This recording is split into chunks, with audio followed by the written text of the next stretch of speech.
Mesdames, messieurs, toute la technique de Zouk TV, bonjour pour ceux qui nous regardent de jour, bonsoir pour ceux qui nous regardent de nuit. Nous poursuivons nos émissions. Aujourd'hui, nous avons notre émission Écoutez pour comprendre, et vous avez raison d'écouter. Très souvent, c'est à partir de l'écoute qu'on peut avoir quelque chose une chose nouvelle. Alors, avant de commencer l'émission, une précision, parce que j'ai rencontré plusieurs téléspectateurs, et souvent, on nous interpelle, on nous remercie. Et parmi, il y a certains qui pensent et qui nous conseillent d'être agressifs envers nos invités. Nous tenons à préciser que nous sommes une émission pour faire la population écouter et comprendre notre invité. Nous ne sommes pas dans la gesticulation comme beaucoup d'émissions. Lorsque nous posons une question, c'est notre invité qui répond, nous le laissons. Il a tout son temps pour répondre, tout son temps pour expliquer. De temps en temps, nous relançons, mais on n'est pas dans un combat de gueule. Nous sommes obligés de faire cette précision pour faire comprendre aux gens que le dialogue, il doit exister en Martinique. On doit pouvoir savoir s'écouter. Or, c'est quelque chose de complexe en Martinique. Écoutez-vous. Aujourd'hui, nous recevons un ingénieur de la santé, M. Ruffin. Bonsoir. Bonsoir.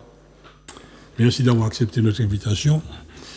Vous allez nous parler du cancer du col de l'utérus et peut-être d'autres cancers.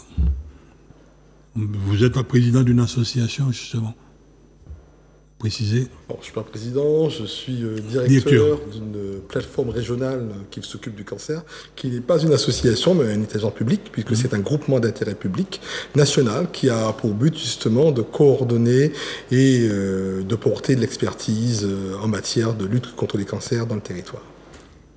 Alors là, en ce moment, il y a tout un programme qui est mis en place concernant les cancers, singulièrement le cancer du col de l'utérus. Ah bah oui, depuis le 1er juin, donc on est rentré dans une campagne intensive autour d'un cancer en particulier, qui est le cancer du col de l'utérus, qui concerne les femmes de tout âge. Et on va profiter de ce mois-là justement pour pouvoir inviter cette population cible à pouvoir faire un petit peu plus attention et puis faire ce qu'on appelle un dépistage. Donc c'est un dépistage organisé qui permet justement de voir si on a des lésions précancéreuses ou on a ce qu'on appelle un virus qui s'appelle le HPV, le Human Papillomavirus, qu'on appelle simplement papillomavirus, qui est responsable à lui seul quand même de plus de 90% des cancers du col de l'utérus. Donc c'est important justement de se prêter justement à ce question du dépistage qui concerne les femmes âgées de 25 à 65 ans. C'est un dépistage qui sauve des vies puisque vous savez très bien que le cancer du col de l'utérus peut être potentiellement mortel, d'où l'intérêt de le détecter trop et encore si on peut le prévenir parce qu'il y a aussi un vaccin qui concerne justement les femmes mais aussi les garçons, on verra tout à l'heure, et qui permet de l'éviter. 25 ans. On fait comment pour arriver jusqu'à vous pour se faire détecter? On va à la PMI, on va où? Oh, bonne question. Ça veut dire que le dépistage, c'est un dépistage organisé. Ça veut dire quoi, un dépistage organisé? Ça veut dire qu'on reçoit une invitation. C'est-à-dire qu'on reçoit dans sa boîte aux lettres, mais on peut le recevoir par des moyens numériques également, pour pouvoir le réaliser. Cette invitation vous est envoyée par la Caisse générale de sécurité sociale, autrement dit l'assurance maladie, qui a en charge d'inviter, mais aussi de relancer, car on voit bien que les personnes n'y vont pas tout de suite. Il faut quelquefois relancer ces personnes-là. Donc, toutes les personnes qui sont éligibles à ce dépistage-là, qui sont âgées dans ce segment d'âge, reçoivent une invitation. Et à partir de cette invitation, eh bien, elles doivent se rendre avec ce papier, ce document. Ce Bristol. Oui, on peut l'appeler comme ça. Elles doivent se rendre chez un professionnel de santé pour réaliser cet examen. Donc, ça peut être une sage-femme, un médecin généraliste, un gynécologue et depuis peu aussi un biologiste. Donc, elles peuvent se rendre dans ce lieu-là et pratiquer ce qu'on appelle en langage courant un frottis. Ça veut dire, c'est un petit bâtonnet qui est introduit dans le vagin qui permet justement de gratouiller un peu et de voir en fonction de l'âge qu'on va rechercher, est-ce qu'il y a des cellules précancéreuses ou encore, à partir au-delà d'un certain âge, est-ce qu'il reste encore du virus, on parlait du papillomavirus, chez le col. Et dans ces cas-là, en fonction du résultat, positif ou pas positif, à ce moment-là, la femme sera orientée vers une prise en charge spécifique. L'important est de pouvoir prendre des dispositions très tôt pour éviter de se retrouver face à un cancer malheureusement évolué, ce que nous retrouvons dans trop de cas encore. Mais au niveau de la sociologie de cette patientèle, ceux qui réagissent facilement sont à quel niveau, à quel âge? Alors, il faut savoir qu'on a un vrai problème aujourd'hui avec les dépistages en général. Ce que vous devez savoir qu'il existe 3 dépistages organisés des cancers en France. Donc, c'est le cancer du sein qui concerne les femmes âgées de 50 à 74 ans. Ils doivent réaliser ce qu'on appelle une mammographie. Et dans les mêmes cas aussi, ces personnes-là, si elles sont éligibles en fonction de différents critères, elles reçoivent aussi une invitation par la Caisse générale de sécurité sociale, autrement dit l'assurance maladie, donc puisque c'est l'assurance maladie qui va les inviter et les relancer, pour pouvoir réaliser cette mammographie. Là encore, si la mammographie montre quelque chose de suspect, ces femmes vont rentrer dans une filière de prise en charge. Il y a aussi le cancer du colorectum, qu'on appelle le cancer colorectal. Ce cancer aussi concerne à la fois les hommes et les femmes, toujours âgées de 50 à 74 ans, qui vont recevoir une invitation, cette fois-ci, pour réaliser ce qu'on appelle un dépistage via la recherche de sang dans les selles. Ça veut dire que ces personnes devront, à un moment donné, quand elles vont recevoir, avec un kit d'invitation que si elles n'ont pas reçu, peuvent le demander via le site internet de l'assurance maladie, mais aussi le récupérer chez un professionnel de santé ou plus simplement dans n'importe quelle pharmacie. Donc, permet de piquer dans la selle, de mettre ça dans un dispositif bien clos, dans une enveloppe gratuite, et de poster cette enveloppe. Donc, ce qui fait que ça va permettre aussi de voir si on trouve éventuellement ce qu'on appelle du sang occulte dans les selles, à ces personnes-là d'être suivies, notamment vers qu'on appelle une coloscopie, etc. Donc, ce sont les 3 dépistages organisés aujourd'hui. Donc, ça veut dire le sein, le col de l'utérus et le cancer du côlon. Tout ça, c'est important parce que... C'est gratuit, tout ça? Tout ça, c'est gratuit. Ça veut dire qu'aujourd'hui, ces personnes qui reçoivent des invitations, il faut bien faire la différence entre le dépistage organisé, c'est-à-dire que vous êtes invité, et le dépistage individuel, c'est-à-dire qu'indépendamment d'une invitation, eh bien vous vous rendez chez votre médecin traitant ou bien un professionnel de santé compétent pour pouvoir dire que, en fonction d'arguments, rechercher éventuellement un diagnostic précoce de cancer si vraiment il y a matière à le faire. Est-ce une maladie sexuellement transmissible? Alors, ce qui est une maladie sexuellement transmissible, c'est effectivement le papillomavirus. Effectivement, c'est la plus fréquente des infections sexuellement transmissibles. On sait qu'aujourd'hui, pratiquement, allons-y, moi je suis pas peur des trucs, on va dire que 100% des personnes qui ont une activité sexuelle vont être en contact avec ce virus-là. Mais en général, on l'élimine naturellement. Le papillomavirus ne concerne pas uniquement les femmes, puisque on voit bien que c'est un virus qui se transmet aussi bien chez la femme que l'homme. Et il n'est pas responsable uniquement du cancer du col de l'utérus, on le retrouve dans d'autres cancers, comme ce qu'on appelle le cancer de l'oropharynx, qui concerne la zone de la tête et du cou, voire même de la langue, parce que les pratiques sexuelles ne sont pas forcément réservées aux voies vaginales. On le retrouve également dans les cancers de l'anus, on retrouve également des cancers du pénis ou des cancers de la vulve, dans d'autres cancers. Donc vous voyez vu que sa transmission est par voie sexuelle, que ce soit le sexe oral, le sexe anal ou le sexe vaginal.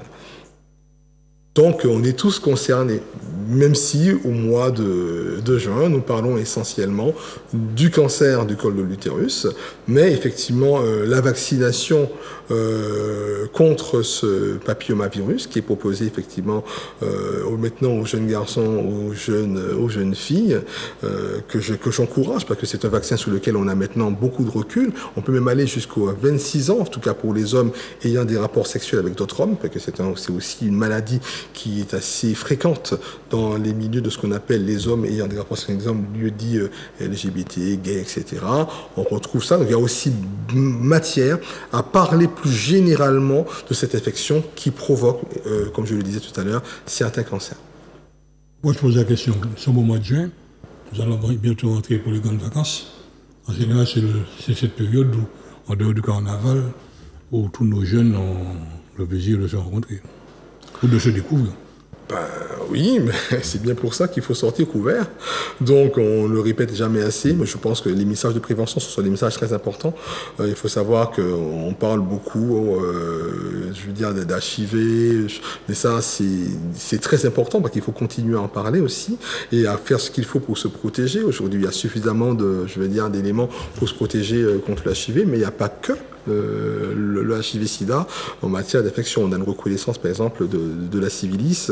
On retrouve encore du chlamydia, on retrouve plein de choses. Et je crois que le message du préservatif et de son port est important, mais aussi faire attention de manière plus générale. Et la vaccination quand elle existe. Le port du préservatif, c'est pas dans la poche. Non, c'est pas dans la poche, c'est autre part. Et souvent, on est en train de le négliger de plus en plus. On voit bien qu'il y a une tendance à ne pas y aller. Bon, c'est clair que dans un couple stable, on n'a pas besoin de l'utiliser, mais dans des relations qui sont des relations souvent spontanées, un peu de rencontres, qu'on appelle des plans, en fait. Donc, il n'est pas sans intérêt de pouvoir se prémunir de certaines IST, MST, en mettant un préservatif. Alors, en termes est-ce que vous avez, je dirais, une courbe qui nous indique qu'il y a beaucoup plus de personnes touchées le cancer et autres? Je ne sais pas s'il y a une courbe vraiment, c'est-à-dire qu'aujourd'hui, je répète, les chiffres du cancer sont connus, hein, donc on a 1500 cas de cancer chaque année, on a à peu près 11 000 personnes qui sont suivies ou encore pour la maladie en Martinique. Chaque année en Martinique, on a 1583 nouveaux cas. Ce sont des chiffres qui nous sont donnés par le registre du cancer, validés par Santé publique France et l'Institut national du cancer, l'INCa. On a à peu près 11 000 personnes qui ont une ALD, ce qu'on appelle une infection longue durée, c'est-à-dire le fameux 100% de l'assurance maladie, qui nous permet de savoir que ces personnes sont encore soit en soins, soit dans un suivi actif de leur maladie. On a à peu près 18 000 personnes vivantes ayant eu à un moment de leur vie un diagnostic de cancer et on a 730 décès environ chaque année. On n'a pas plus de cas de cancer qu'en France quand on compare à une population de 100 000 habitants. On a peut-être moins de cas, mais il y a une accélération qui est inquiétante, il faut aussi en tenir compte.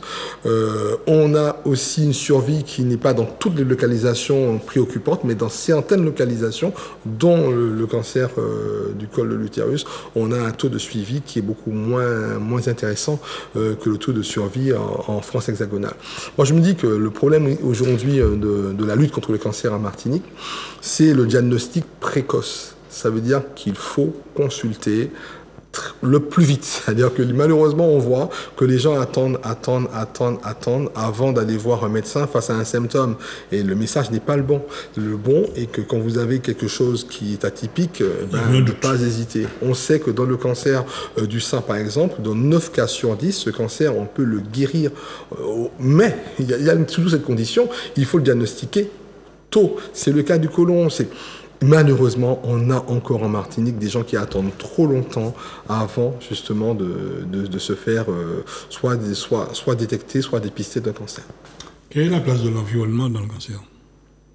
Alors, il y a des cancers environnementaux, c'est-à-dire qu'aujourd'hui, il ne faut pas se voiler la face. On sait qu'aujourd'hui, il y a des agents environnementaux qui sont responsables, les études... les perturbateurs endocriniens et autres. Notamment, c'est-à-dire qu'il y a plusieurs causes. Là, on parlait de segments particuliers, notamment sur le cancer de la prostate, puisque on sait très bien qu'il y a un lien entre les pesticides, dont la chlordécone, et le cancer de la prostate chez les travailleurs agricoles notamment. Les études continuent à avancer. Ça, c'est des questions environnementales, donc il faut aussi les prendre en ligne de compte. Mais il y a aussi des modes de vie, c'est-à-dire qu'il y a une manière de vivre aussi, un peu plus d'activité physique. Il faut combattre le surpoids, l'obésité, faire un peu plus attention à ce que nous mangeons, limiter les produits transformés, l'excès de sel, l'excès de sucre, et puis le tabac qu'il faut totalement arrêté, et puis l'alcool, comme j'aime à dire, c'est pas plus de 2 verres par jour et pas tous les jours.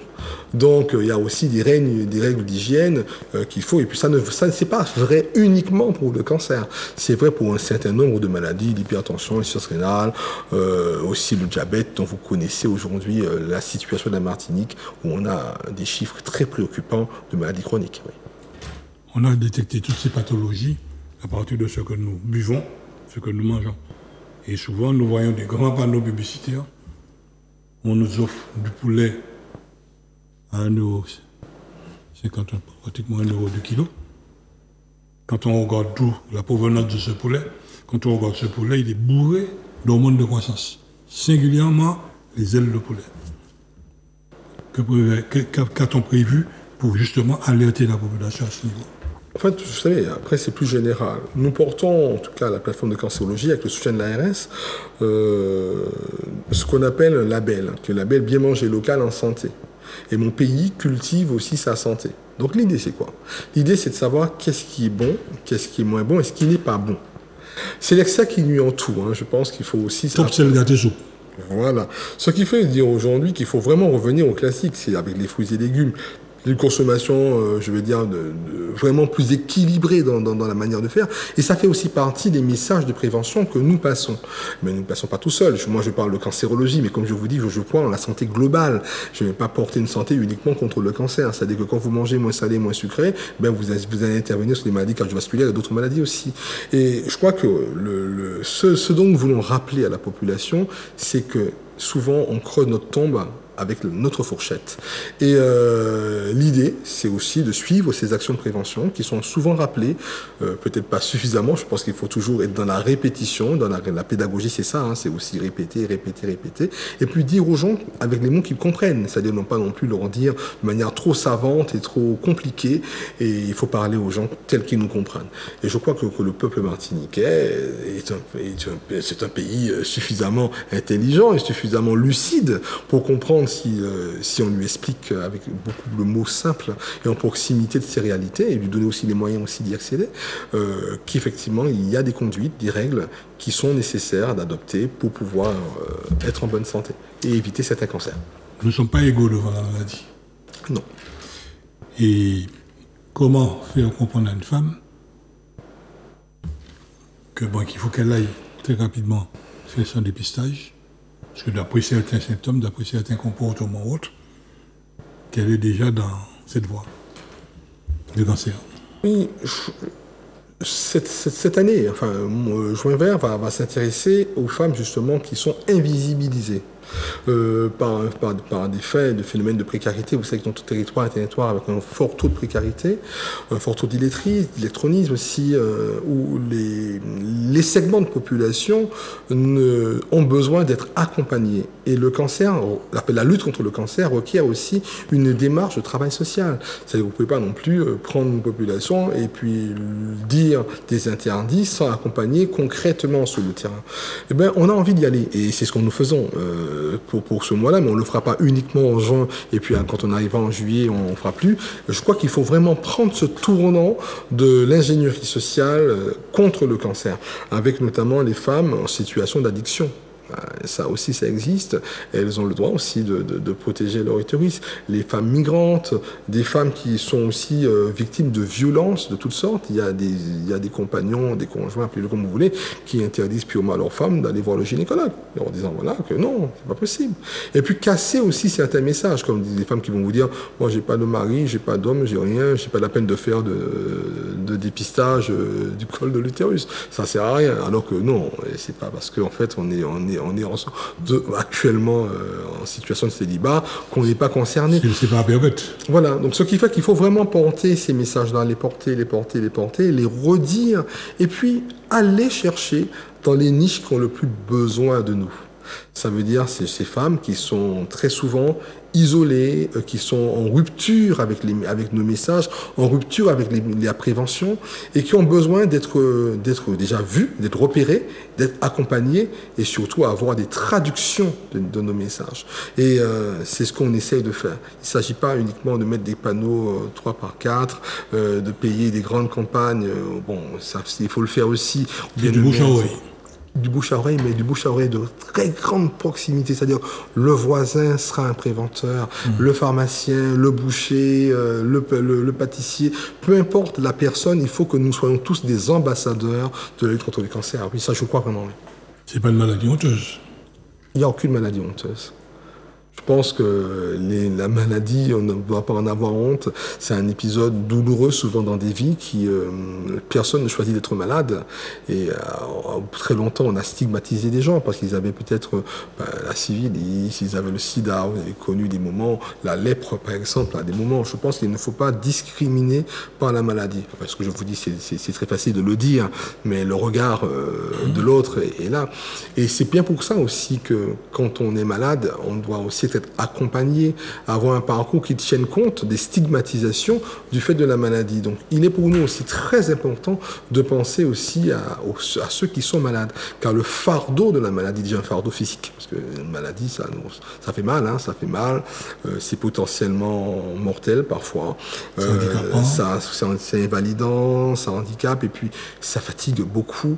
Mais au-delà même de ça, il faut prendre aussi dans notre vision également tout ce qui gravit autour de la personne, c'est-à-dire aussi bien sa sphère familiale, sa sphère professionnelle aussi, sa sphère économique, et puis tous ces jeux de discrimination du regard de l'autre. Je crois que les personnes malades doivent être protégées, et je crois que on ne le fait pas suffisamment, et il faut aller vraiment plus loin. Et c'est d'ailleurs un des objectifs que nous portons avec notamment la création d'une maison de l'accompagnement et du parcours, où il est important aujourd'hui, dans ce territoire plus qu'ailleurs, où on a vraiment de vraies problématiques, notamment des problématiques de délai, des problématiques de prise en charge, où il faut être très très vigilant pour pouvoir maintenir nos patients et nos patientes dans des parcours de soins qui sont extrêmement compliqués. Je crois que nous sommes dans un territoire où on a vraiment vraiment besoin d'innover, mais d'agir en proximité et de manière continue et pas discontinue. Et je crois que c'est ensemble qu'on fera ça, c'est ensemble,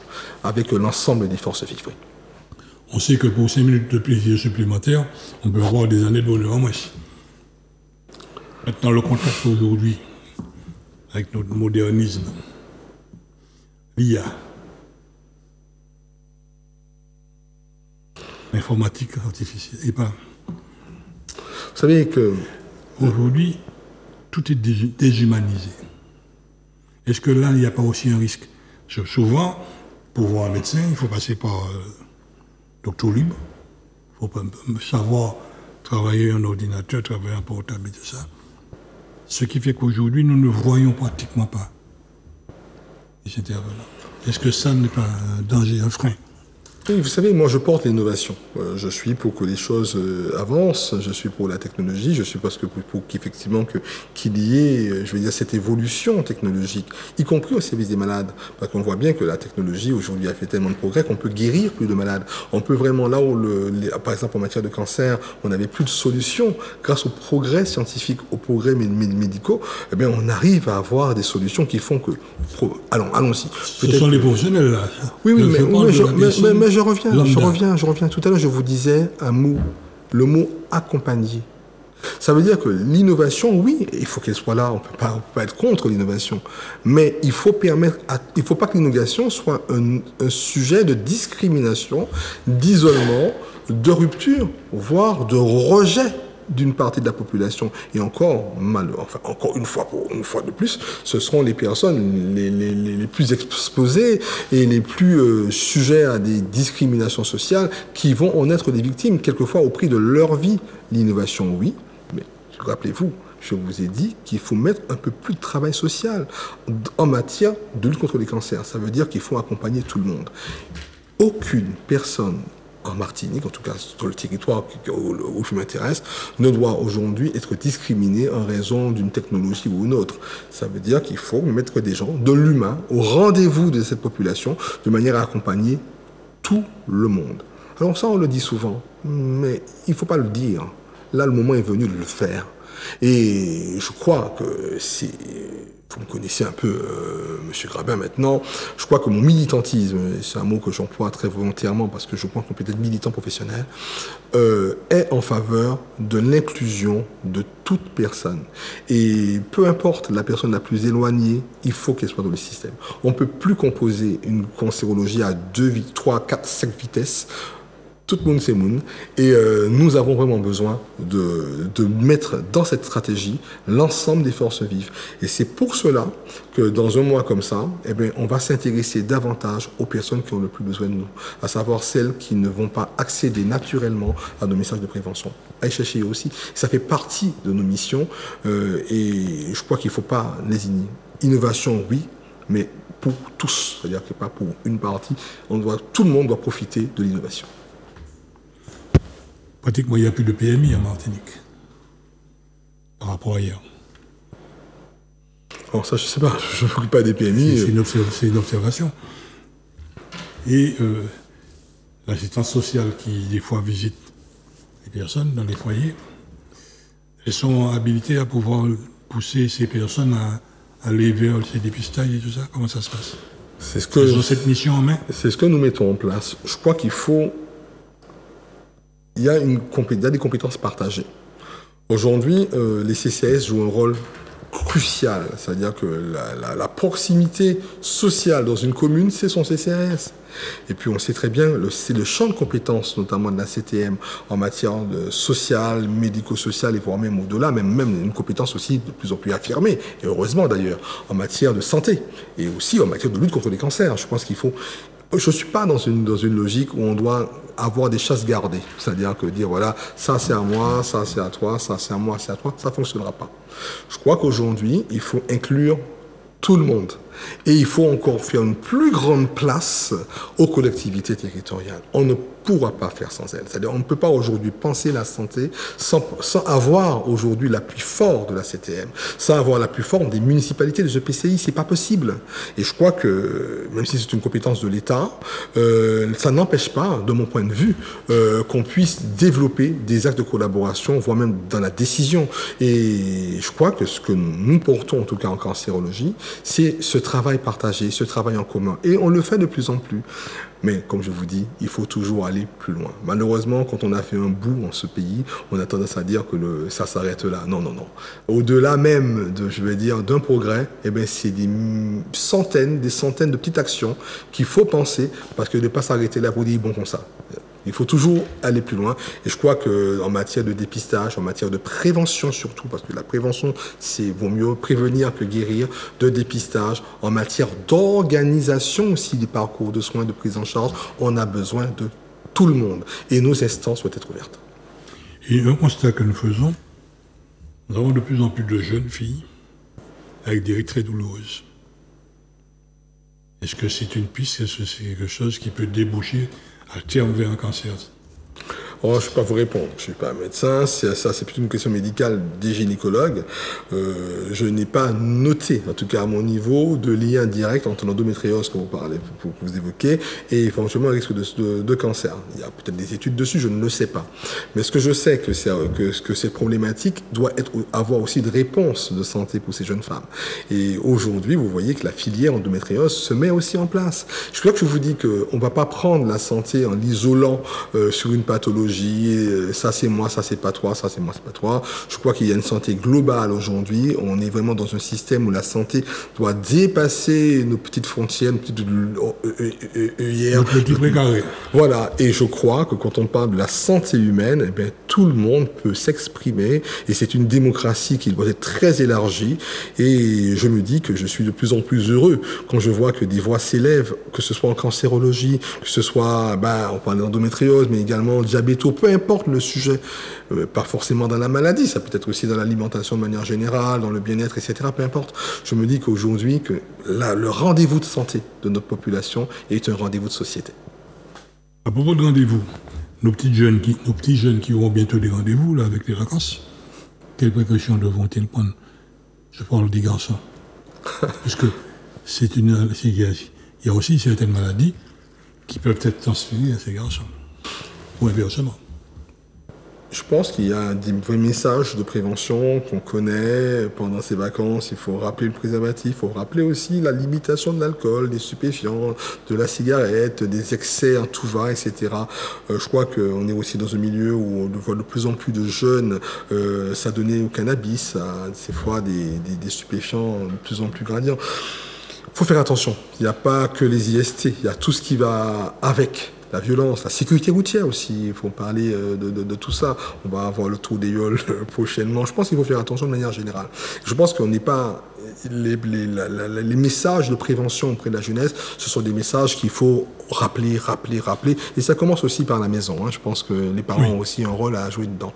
Et pour revenir aussi à ce rôle, de manière à ce qui me concerne le plus, et si on reste toujours sur la partie du HPV, c'est-à-dire le papillomavirus, et bien là aussi, il faut penser à vacciner 12 ans. Il faut penser à vacciner nos garçons et aussi nos jeunes filles.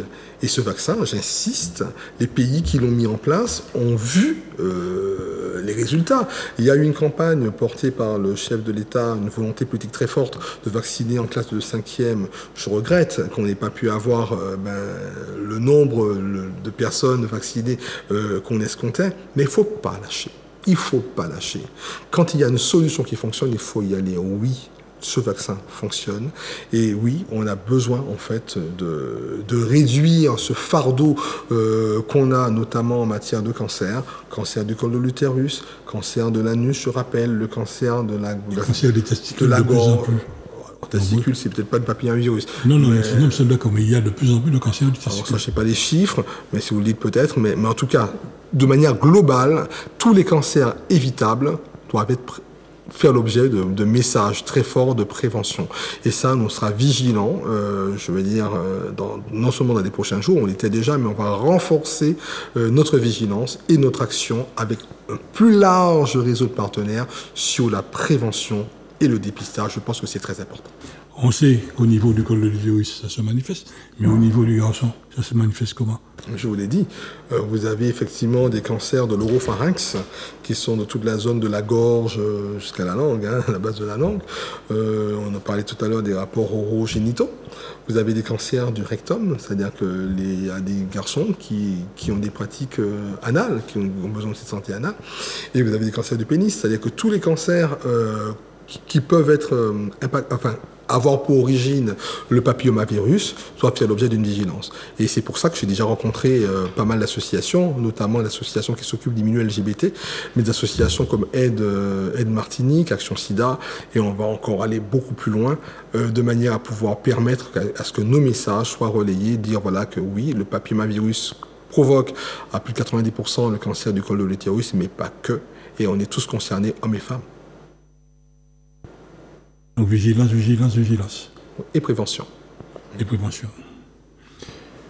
Vous avez des dépliants, comment ça se passe? Les personnes vont écouter pour comprendre, les personnes vont sur Internet, comment ça se passe?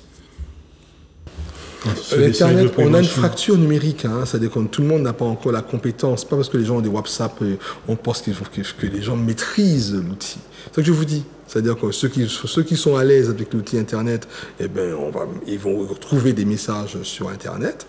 Avec les réseaux sociaux notamment, il faut aussi utiliser ces canaux-là. Mais ceux qui n'ont pas accès justement à Internet, il faut continuer à pouvoir leur parler par la télé, par la radio, par des émissions comme vous faites à Zouk TV, et je vous en remercie. Et puis, par tous les moyens, il faut parler à la population. Il ne faut pas se limiter à un vecteur de communication. Il faut parler. On sait bien le faire quand il y a des élections. Donc on peut parler à la population. Je suis sûr que si nous mettons tout le paquet en proximité, ce qu'on appelle le aller vers populationnel, et que nous parlons au quartier, qui parle au Wuyel, qui parle au petit cas, plus nous allons remonter les filières et les mornes, et plus on aura des gens qui vont être compétents pour leur santé.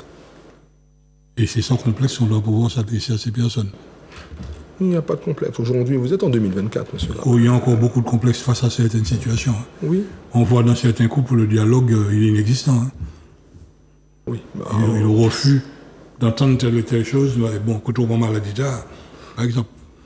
Après, on ne va pas tout régler. On ne va pas non plus... il faut quand même faire attention à notre sociologie. J'en tiens compte. Vous pensez bien que je suis moi-même ingénieur social et que je fais très attention à la manière de m'y prendre en termes de stratégie, en termes de tactique. Mais je me dis qu'à un moment, il faut caler.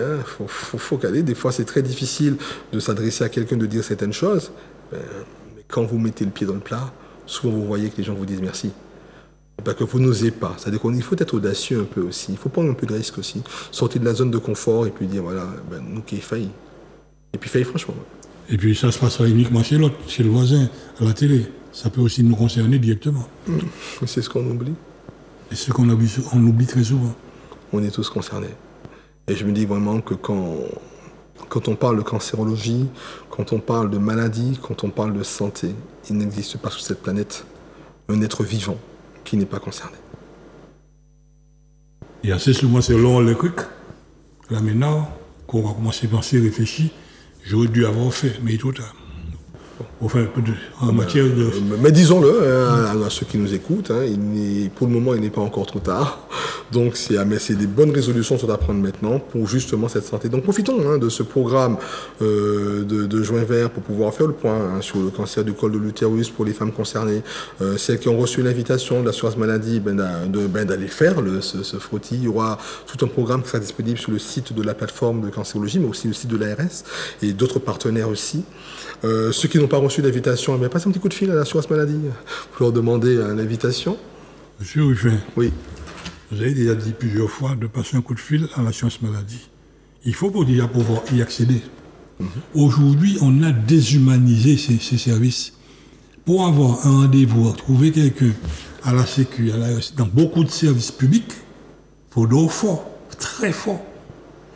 Et je ne sais pas, ceux qui ont fait toutes ces plateformes numériques, est-ce qu'ils ont réfléchi 2 secondes, compte tenu du niveau de la population qui n'est pas très forte? On n'est pas couvert à 100% en Martinique. On n'est pas puissant à 100%. Et même ceux qui ont une maîtrise de cette plateforme ne parviennent pas à accéder. On a déshumanisé les services. Ça, j'insiste, on le voit tous les jours, bon Dieu fait. Là, au moment où nous parlons, impossible de rentrer à la sécurité sociale, gardien, cadeau pas rentrer, monsieur. Il faut un rendez-vous, il faut ceci, il faut on est en portable, il faut un site, ceci. J'ai vécu l'expérience là, docteur libre. Mais Bougla qui fait il va tomber malade alors.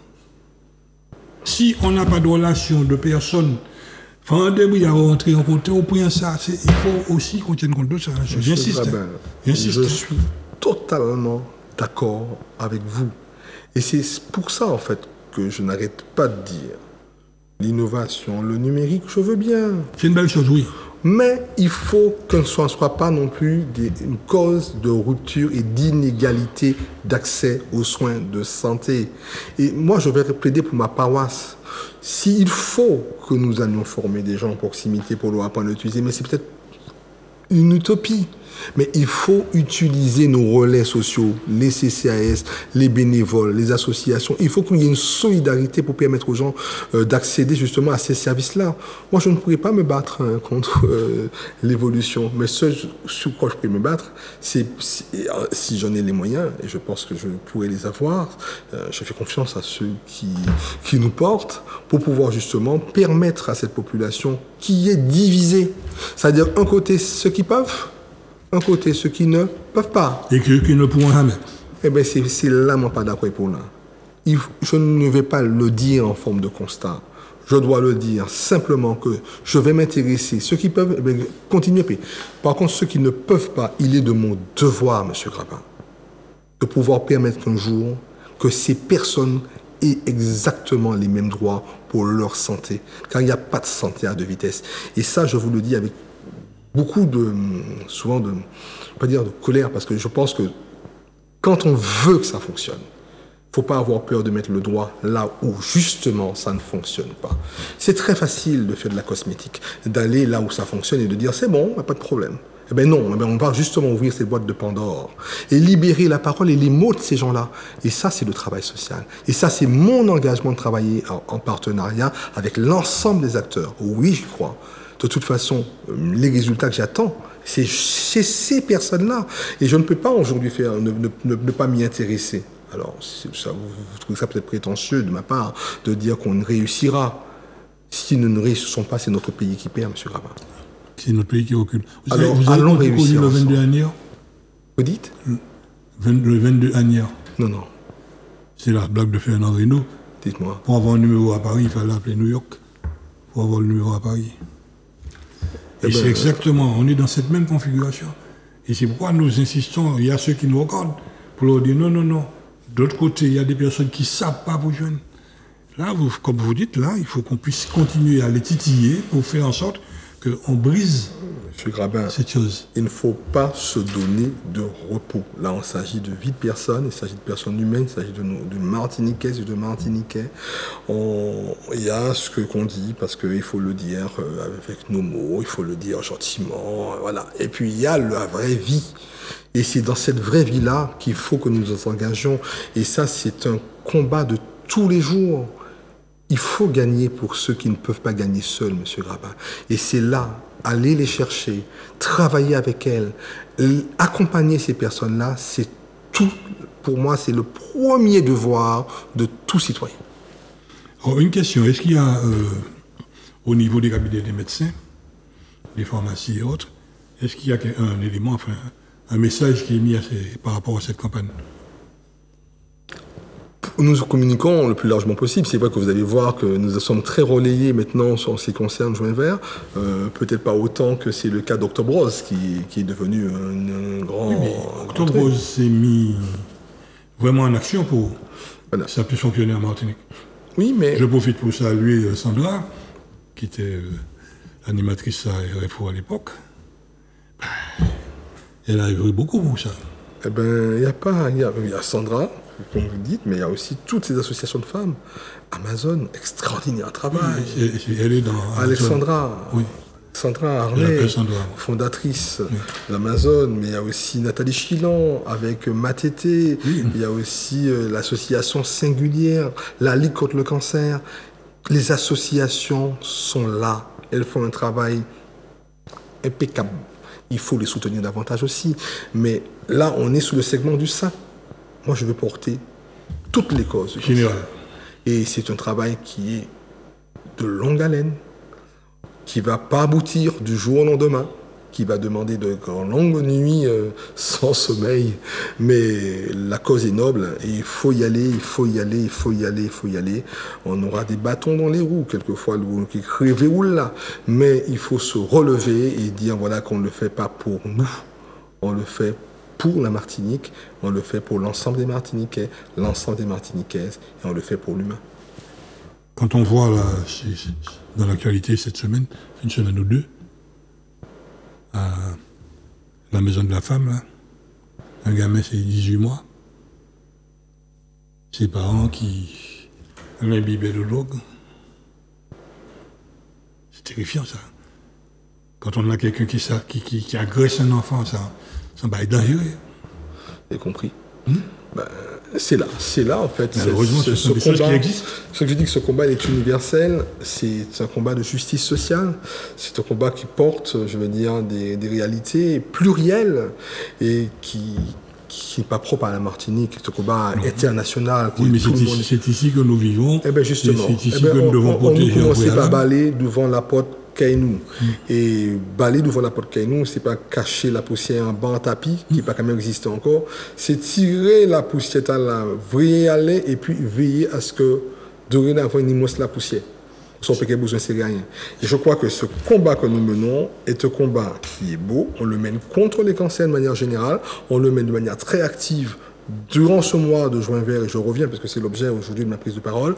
Juin Vert doit être une réalité sociale, une réalité culturelle aussi, parce qu'il faut aussi changer des habitudes et pouvoir produire deux effets. Plus de dépistage, parce qu'en fait, ça va réduire les diagnostics trop tardifs, donc ça va limiter le nombre de décès par ces cancers-là.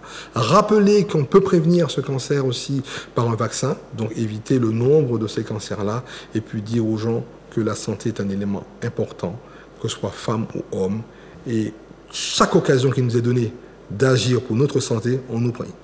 À propos de vaccins, le recul est comment là, sur ces vaccins?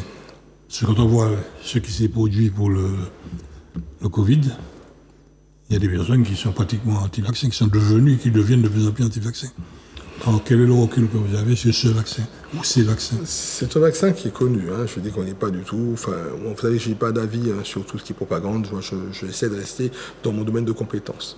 Ce que je sais aujourd'hui, de manière scientifique, ce qui se dit scientifiquement, c'est que le vaccin dont nous parlons, permet en fait de prévenir de manière certaine. Les pays qui l'ont, comme l'Australie, l'Angleterre, qui ont expérimenté cette vaccination, on voit bien par rapport aux chiffres, on réduit le taux.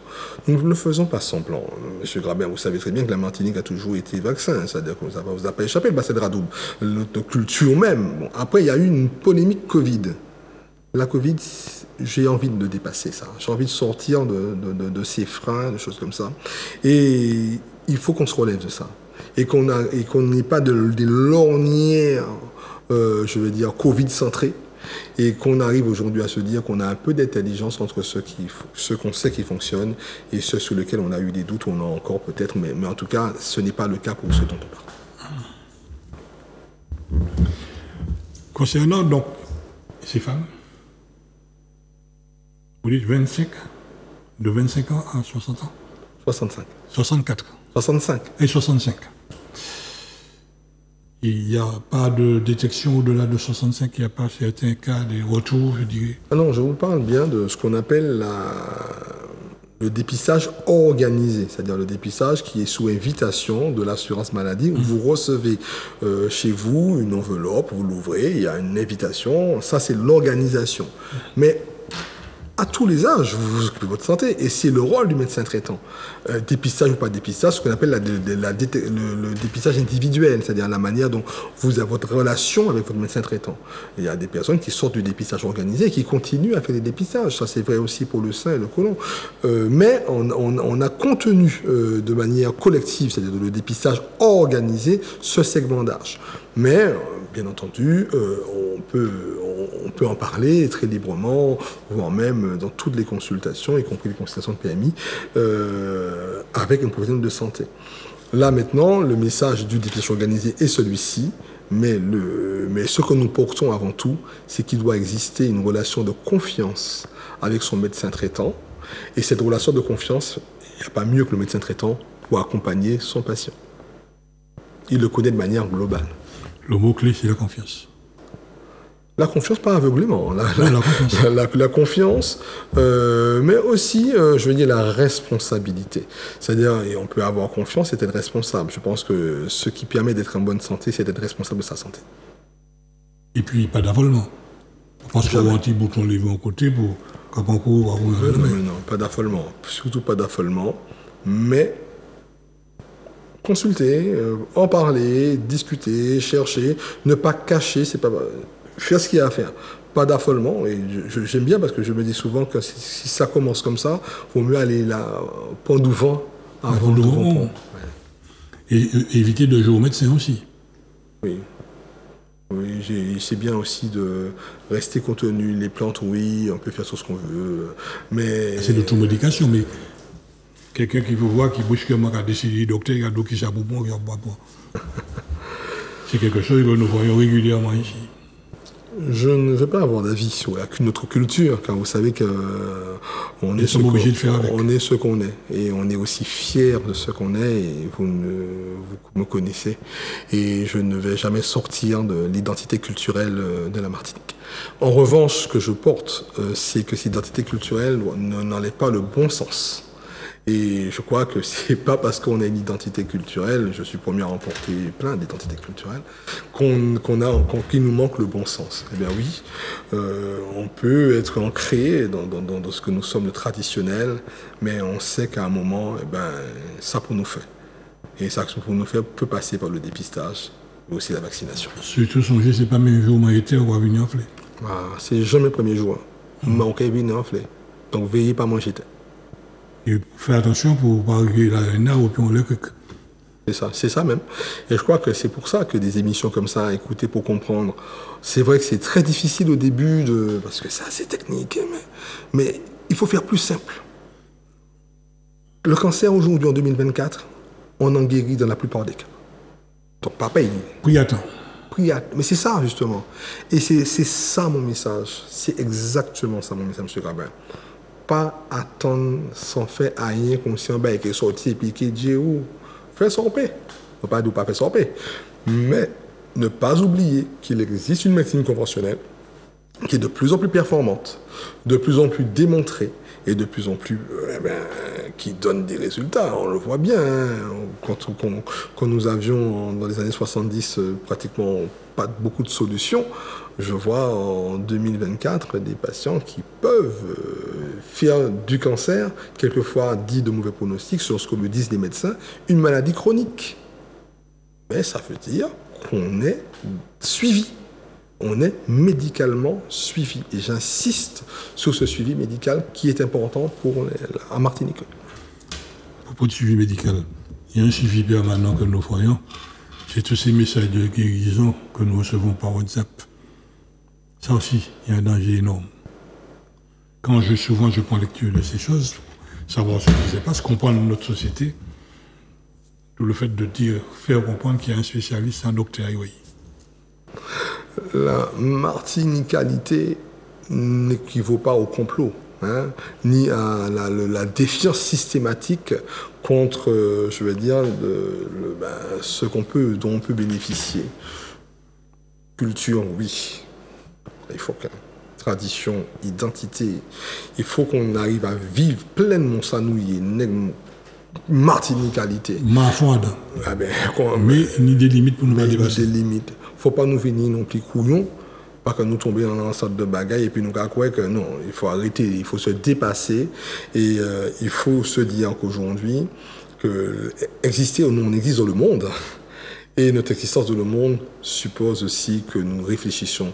Et je ne suis pas inquiet parce que cette population, je dis souvent, j'ai foi en ce pays-là. Ce pays-là se développe, ce pays-là se développe plutôt bien. Et même s'il y a encore quelques résistances, il faut pas aller montrer les niches d'isolement pour laisser croire que cela représente l'ensemble du peuple martiniquais. Je crois qu'aujourd'hui, on se construit comme on peut, hein, avec tout ce qu'on a, mais quand on peut prendre soin de sa santé, c'est sur ce sur quoi il faut insister. Il ne faut pas qu'à jouer puis ça. Il n'y a des bagailles où pas qu'à jouer et puis. Et c'est parce que c'est important que nous sommes criminels si nous portons un autre message que de dire aux gens, on nous responsables. On nous réfléchit, calculer, sous-peser, ça nous peut sous-peser, mais il faut que nous, quand même, à un moment qu'on nous est là devant nous, on nous fait. On nous arrête de jouer et santé nous, ça qui peut plus mettre nous en difficulté au cas où, bon, il faut y aller. Je crois que si les messages qu'on porte, c'est très difficile de les porter. Hein. Vous savez que c'est pas facile hein, de le faire. Quand on regarde des schémas lapidés, et ben nous marier à d'un, ben nous qu'à dire. Parce qu'on doit ça pas facile, hein. Mais c'est bien pour ça. Notre émission Écouter pour comprendre, comme nous disons, c'est pas un combat de gueule. Nous là pour nous corriger gentiment, tranquillement, pas des autres affaires et tout. Vous portez de l'information, le public reçoit l'information, car comprendre là, dès lors barrez-moi la route pour poser-moi d'autres questions. Maintenant, il faut qu'on perde cette habitude de ne pas pouvoir savoir débattre. Il faut. Et perdre cette habitude de ne pas pouvoir se dire, moi, pas d'accord avec monsieur pas d'accord avec moi, donc mon compte monsieur. Et souvent, je le dis, si chaque personne partit d'accord avec madame là, le gars, il va finir là, pas tirer femme. Et Dieu sait si souvent nous pas d'accord avec madame là, ou madame là pas d'accord avec nous, on est là. Oui, mais des fois, quand nous, quand j'étais pas filette là, nous, c'est premier qui a descendu l'escalier à 4 pour aller chercher. Mais des fois, il y a trop de temps. Oui, on nous pas jeté pas filette là, si nous savons nous regretter j'étais pas filette là. C'est ça en fait. Nous quand j'étais santé nous pas filette là. Nous quand j'étais la vie nous pas filette là. Et puis quand nous prenons conscience de ça nous fait là, nous c'est faire un marche arrière flap. Mais la vie a pas bon marche arrière là. Et ça que je dis souvent, on nous réfléchit, c'est-à-dire que c'est pas pied qui amène la tête, hein. C'est tête qui amène les pieds. Donc c'est pour ça qu'il faut que nous comprenions. Est-ce que par hasard, ça peut être aussi un choc psychologique? Un choc psychologique peut déclencher ce type de cancer? Enfin, je ne crois pas. Ça, il faut poser la question au médecin. Mais ce que je sais, c'est qu'effectivement, que le bien-être contribue à tout. C'est-à-dire qu'il faut que les gens soient bien. Et c'est ce qu'on porte. C'est part de bonheur. Et c'est pour ça que je suis très attaché. Je suis très naturel. Hein. Je suis très attaché, effectivement, à prendre des petites mignettes de plaisir, de bonheur quand on le peut. On est dans une société de plus en plus stressante, de plus en plus anxieuse. Tout est devenu, le travail même, bon, bref. Tout est fait pour que... Voilà. Maintenant, on vive qu'on vive la face. Moi, pas ça. On vive qu'on soit OP. Mais en tout cas, une chose est sûre, c'est qu'il faut rompre avec un rythme. Et ça, il faut décrocher à un moment, lâcher prise. Et puis se dire, voilà, nous là, nous fait ça, nous peut faire, nous fait bien. Enfin, attention, il faut qu'on nous fasse bien. Nous responsables, santé les autres aussi. Et puis nous essayer de vivre en harmonie. Et puis tout ça qui entoure nous. Et moi, je pense que la vie est belle. Quand on regarde et puis on regarde de ça, quand même. On va lever les matins pour qu'on voit tes pays, pour qu'on bien ouais que nous peignons la vie belle. C'est nous qui avons mis des complications dans la vie. Hein. Mais moi, pas quoi si la vie a compliqué rien. Ben. C'est nous qui nous toujours qu'à chercher en complication. On peut parler de moi aussi. Mais des fois, il faut que nous l'adions là. Il faut que nous l'adions là et puis il faut que nous disions. Je vais écouter une petite chanson à la voix là. C'est hier, je vais écouter ça. Qui a dit voilà, l'oiseau s'envole, je m'envole avec l'oiseau, je suis en paix avec le monde. Et voilà. Et je vais penser vraiment être en paix avec le monde, c'est vraiment responsable, ça nous paye. Aimer nous qu'on nous paye, vivre en harmonie puis tout le monde et puis respecter des petites règles précises, c'est-à-dire que nous pouvons boire un petit coup de champagne de temps en temps mais nous pas bouger ces bouteilles là, nous pouvons manger un petit viande oui mais nous pas manger qu'à manger matin midi au soir, nous pouvons vivre normalement et c'est l'excès qui tue et qui nuit. Tout le monde a dit hein, trop c'est le gâteau soupe hein. Oui. Trop c'est le gâteau soupe. Je lui fais. C'était un plaisir de débattre avec vous. Mais, comme dans ta vie, il y en a de nous bâtir. Oui. Si vous avez une conclusion à faire, ça aurait été laquelle? Ben, très simple. Profitons de ce mois de juin avec tout le monde, cette association. C'est un grand appel qui n'hésite pas à contacter la plateforme régionale de cancérologie de la Martinique, le JPROM, pour pouvoir justement participer à nos actions aussi. Donc d'aller sur le site internet, nos réseaux sociaux, regarder le site de l'ARS, mais aussi le site de nos partenaires. Et puis nous donner des idées aussi pour qu'on s'améliore, confronter, bocanter aussi. J'aime bien ce débat. J'aime bien le feedback des autres, parce qu'en fait souvent on parle et puis on n'a pas l'impression, faites-nous savoir ça qui a allé, ça qui pas qu'à aller, etc. Et puis essayez de prendre de bonnes résolutions en faveur justement de ce dépistage du cancer du col de l'utérus. Il faut que faire, oui, il faut que faire. Surtout ici, vrai, en invitation, à y faire. Sous par ici, vrai, à y demander, pourquoi y demander aussi. Et puis pensons à la vaccination contre le papillomavirus. Et puis pensons globalement à notre santé. Un pays qui fonctionne, un pays joc, c'est un pays dont les personnes, hommes conformes, en bonne santé. Je vais vous poser une question. Est-ce que vous savez que la vie, c'est 3 jours? Ah, je ne savais pas. Hier, dis-moi plus. Aujourd'hui et demain. Ouais, j'ai souvent tendance à regarder le passé avec fierté quand j'ai bien fait mon travail. Hier, et puis... où savent ça qui reste là? Aujourd'hui, vous vivez pleinement le moment présent. Et demain, on passe à ça qui est passé. Ben moi-même qui a dit que c'est parce que dans le passé, justement, moi fait ça monter pour faire, que je dis à moi pas regarder le futur et puis confiance. Et ça qui fait, mais moi ça m'en fait à moi. Il y a toujours un surplus divin dans notre société. Si vous mangez un grillab sans grillab, vous ne pouvez pas manger un bœuf. Donc la prévention. Absolument. Bon, en tout cas, M. Ruffin, merci d'avoir répondu favorablement à notre invitation. Et nous disons de nouveau aux téléspectateurs, nous sommes dans du dialogue avec nos invités. Nous ne sommes pas dans un combat dur. Nous nous interdisons d'agresser nos invités. Ce n'est pas comme ça qu'on parvient à faire évoluer notre pays. On a le droit de ne pas être d'accord. On le dit, on le partage, on discute. Et c'est souvent en écoutant. Ça, c'est le principe de base.